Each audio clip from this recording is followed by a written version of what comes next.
নমস্কাৰ, মই সুদৰ্শন কৌশিক শৰ্মা। আৰম্ভ কৰিব লৈছো আজিৰ দেশ দুনিয়া।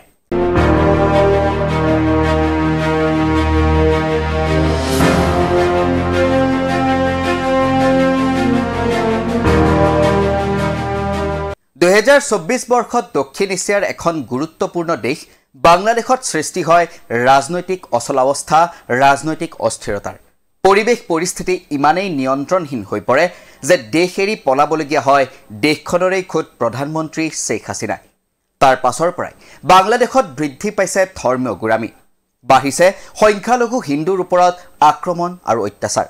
আজিৰ দেশ দুনিয়াত আলোচনা কৰিম বাংলাদেশৰ বৰ্তমান আৰু ভৱিষ্যত, লগতে ধৰ্ম নিৰপেক্ষতা আঁতৰি দেশখন ধৰ্মীয় গোৰামীৰ কবলত পৰিছে নেকি, অথবা ভৱিষ্যতে পৰিব পাৰে নেকি, তাৰো কৰিম বিশ্লেষণ। ঢাকা বিমানবন্দৰৰ পৰা যোৱা সোমবাৰে ইস্কন অৰ্থাৎ ইণ্টাৰনেশ্যনেল ছ'চাইটি ফৰ কৃষ্ণা কনচাইন্সৰ ধৰ্মগুৰু চিন্ময় কৃষ্ণ দাসক গ্ৰেপ্তাৰ কৰা হয়।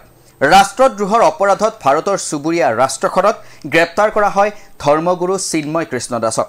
উল্লেখ্য যে বাংলাদেশত ৰাজনৈতিক অস্থিৰতা আৰম্ভ হোৱাৰে পৰা ধৰ্মীয় সংখ্যালঘু হিন্দুৰ ওপৰত বাঢ়িছে অত্যাচাৰ, আক্ৰমণ। তাৰ সৰব সমালোচনা কৰি আহিছিল ধৰ্মগুৰু চিন্ময় কৃষ্ণ দাসে। দেশখনৰ আন সংখ্যালঘু ধৰ্মৰ মানুহৰ এক সোচ্চাৰ কণ্ঠ হিচাপে পৰিচিত হৈছিল চিন্ময় কৃষ্ণ দাস। তেওঁৰ গ্ৰেপ্তাৰৰ পাছতেই অধিক উত্তপ্ত হৈ পৰে সেইবাবে বাংলাদেশৰ পৰিৱেশ পৰিস্থিতি।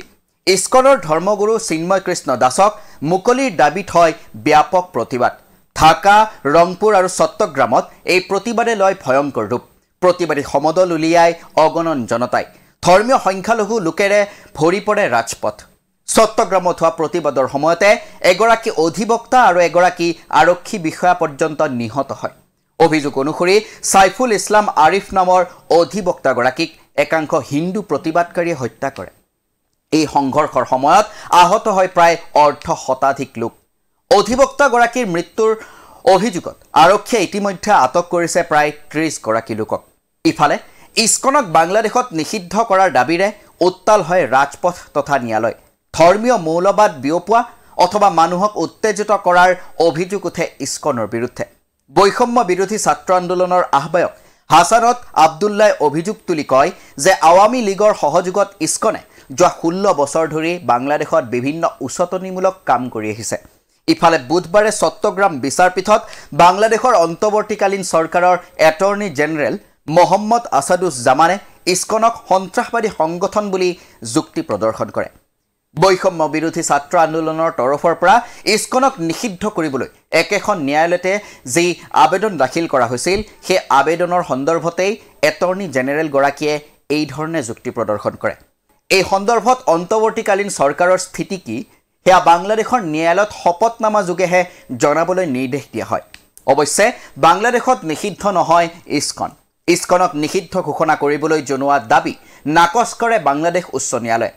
কিন্তু তথাপিও দেশখনত বৰ্ধিত ধৰ্মীয় উন্মাদনা, ধৰ্মীয় সংখ্যালঘুৰ ওপৰত হোৱা আক্ৰমণ, ইস্কনক নিষিদ্ধ কৰাৰ দাবী আদিৰ পাছতে উত্থাপিত হৈছে গুৰুত্বপূৰ্ণ প্ৰশ্ন। ধৰ্ম নিৰপেক্ষতা অব্যাহত থাকিবনে বাংলাদেশত?